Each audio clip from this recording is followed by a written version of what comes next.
Katibu Mkuu wa Wizara ya Maliasili na Utalii, Dr. Hassan Abbas, leo amekagua miradi ya miundombinu ya utalii inayotekelezwa katika hifadhi ya Pande jijini Dar es Salaam, ikiwa ni sehemu ya maandalizi ya mashindano ya AFCON 2027. Miradi hiyo inayofadhiliwa kupitia mfuko wa tozo ya maendeleo ya utalii TDL inahusisha ujenzi wa bwawa la kuogelea lenye viwango vya Olympic, viwanja vya mpira wa miguu, mpira wa wavu na mpira wa tenis. Akizungumza baada ya ukaguzi huo, Dr. Abbas amesema utekelezaji wa miradi hiyo ni sehemu ya mkakati wa Wizara ya Maliasili na Utalii wa kuimarisha miundombinu ya utalii na michezo ili kuongeza utayari wa nchi kupokea wageni wakati wa AFCON 2027. Serikali imeendelea kuhifadhi eneo hili.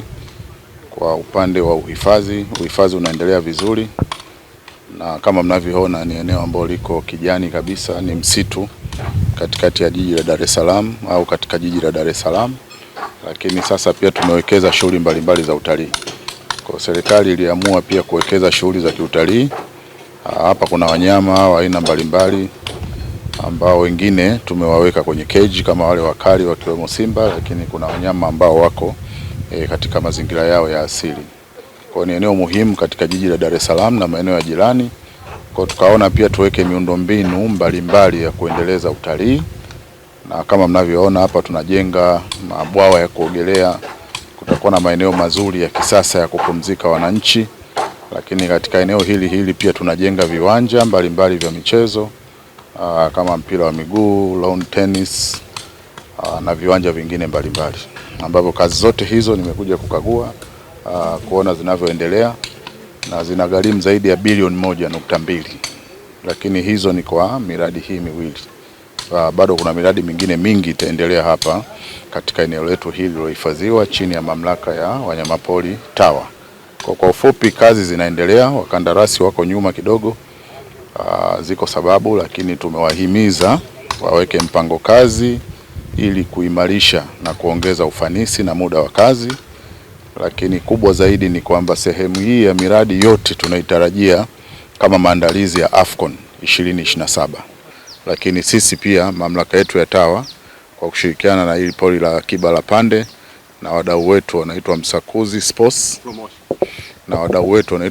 Sports Promotion tumeandaa tukio kubwa la marathon tarehe 1 mwezi wa 8 ambao litafanyika kwa namna yake na namna ya kipekee, ambapo wakimbiaji watakimbia katika njia maalum zilizoandaliwa ndani ya hifadhi, ndani ya msitu, wakipita maeneo mbalimbali, ambapo pia wasiwe na wasiwasi, kutakuwa na ulinzi na itakuwa ni guided tour. Kwa hiyo watakuwa wanaelekezwa njia za kukimbia, lakini nasema ni marathon ya aina yake kwa sababu inakimbiwa ndani ya hifadhi katika misitu ambayo kwa sehemu kubwa upati hata athari za jua. Kwa hiyo kwenye eneo ambalo lina hewa nzuri, fresh air kabisa. Kwa hiyo tunawaomba Watanzania, wana Dar es Salaam na watu wa maeneo ya karibu wajisajili kwa ajili ya marathon hii ambayo ni half marathon, kwa maana ya kilomita 21 ndio itakuwa mbio za juu kabisa. Kutakuwa na kilomita 10, kilomita 5 na wale wenzangu na mimi kilomita 2 pia tutakuwepo. Tunashukuru kwa kupata miradi hii ambayo inafadhiliwa na Wizara ya Maliasili na Utalii kupitia ufadhili wa fedha zinazotokana na tozo za maendeleo ya utalii.